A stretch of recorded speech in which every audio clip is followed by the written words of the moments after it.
Once upon a midnight dreary, while I pondered, weak and weary, over many a quaint and curious volume of forgotten lore, while I nodded, nearly napping, suddenly there came a tapping, as of someone gently rapping at my chamber door. "'Tis some visitor," I muttered, tapping at my chamber door. Only this, and nothing more. Distinctly I remember it was in the bleak December, and each separate dying ember wrought its ghost upon the floor. Eagerly I wished the morrow, vainly I had sought to borrow from my books surcease of sorrow, for the lost Lenore, for the rare and radiant maiden who the angels name Lenore, nameless here for evermore. And the silk and sad, uncertain rustling of each purple curtain thrilled me, filled me with fantastic terrors never felt before. So that now, to still the beating of my heart, I stood repeating, "'Tis some visitor entreating entrance at my chamber door, some late visitor entreating entrance at my chamber door, only this and nothing more." Presently my soul grew stronger, hesitating then no longer. "Sir," said I, "or madam, truly your forgiveness I implore. But the fact is I was napping, and so gently you came rapping, and so faintly you came tapping at my chamber door, that I says, sure I heard you. Here I opened wide the door. Darkness there, and nothing more. Deep into that darkness peering, long I stood there wondering, fearing, doubting, dreaming dreams no mortal ever dared to dream before. But the silence was unbroken, and the stillness gave no token, and the only word there spoken was the whispered word, Lenore. This I whispered, and an echo murmured back the word, Lenore. Merely this, and nothing more. Back into the chamber turning, all my soul within me burning. Soon again I heard a tapping, somewhat louder than before. "Surely," said I, "surely that is something at my window lattice. Let me see then what thereat is, and this mystery explore. Let my heart be still a moment, and this mystery explore. 'Tis the wind, and nothing more." Open here I flung the shutter, when, with many a flit and flutter, in there stepped a stately raven of the saintly days of yore. Nor the least obeisance made he, not a minute stopped or stayed he, but with mien of lord or lady perched above my chamber door, perched upon a bust of Pallas just above my chamber door, perched and sat, nothing more. And this ebony bird, beguiling my sad fancy into smiling, by the grave and stern decorum of the countenance it wore.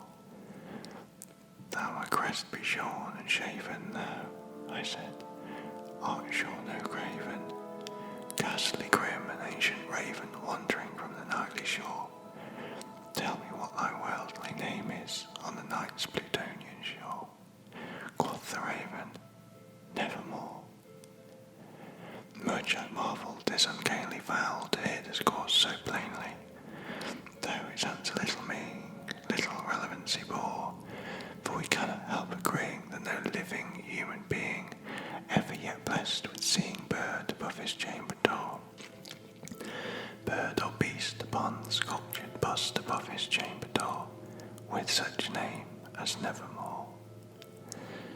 But the raven sitting lonely on the placid bust spoke only that one word, as if his soul in that one word he did outpour. Nothing farther than he uttered, not a feather than he fluttered, till I scarcely more than muttered, "Other friends have flown before. On the morrow he will leave me, as my hopes have flown before. Then the bird said, nevermore. Startled at the stillness, broken by replies so aptly spoken, doubtless, said I, what it utters is only stock and store, caught from some unhappy master whom unmerciful disaster followed fast and followed faster till his songs one burden bore, till the dirges of his hope that melancholy burden bore of never, nevermore. But the raven still beguiling all my fancy into smiling, straight I wheeled a cushioned seat in front of bird and bust and door. Then upon the velvet sinking I betook myself to linking, fancy unto fancy, thinking what this ominous bird of yore, what this grim, ungainly, ghastly, gaunt, and ominous bird of yore meant in croaking nevermore. This I sat engaged in guessing, but no syllable expressing to the fowl whose fiery eyes now burnt in my bosom's core. This and more I sat divining, with my head at ease reclining on the cushion's velvet lining that the lamplight gloats o'er. But whose velvet violet lining with the lamplight gloating over she shall press, nevermore.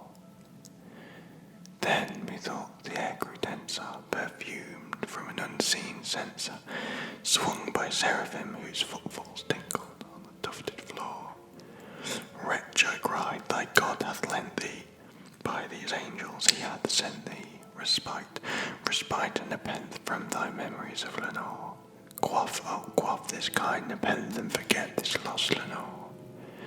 Quoth the raven, nevermore.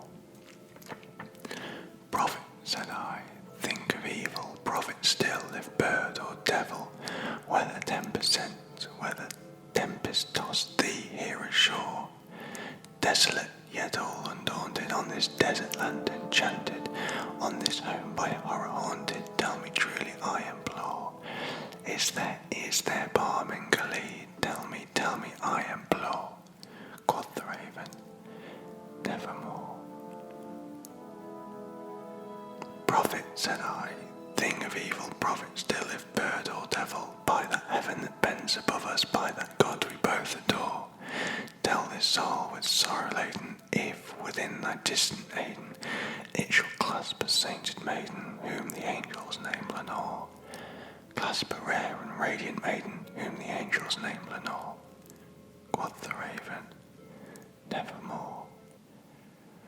Be that word or sign of parting, bird or fiend, I shrieked upstarting, get thee back into the tempest and the night's Plutonian shore. Leave no black plume as token of that lie thy soul hath spoken. Leave my loneliness unbroken. Quit the bust above my door. Take thy peak from out my heart, and take thy form from off my door. Quoth the raven, nevermore. And the raven, never flitting, still is sitting, on the pallid bust of Pallas, just above my chamber door. And his eyes have all the seeming of a demon's that is dreaming, and the lamplight over him streaming shadows on the floor. And my soul, from out that shadow that lies floating on the floor, shall be lifted nevermore.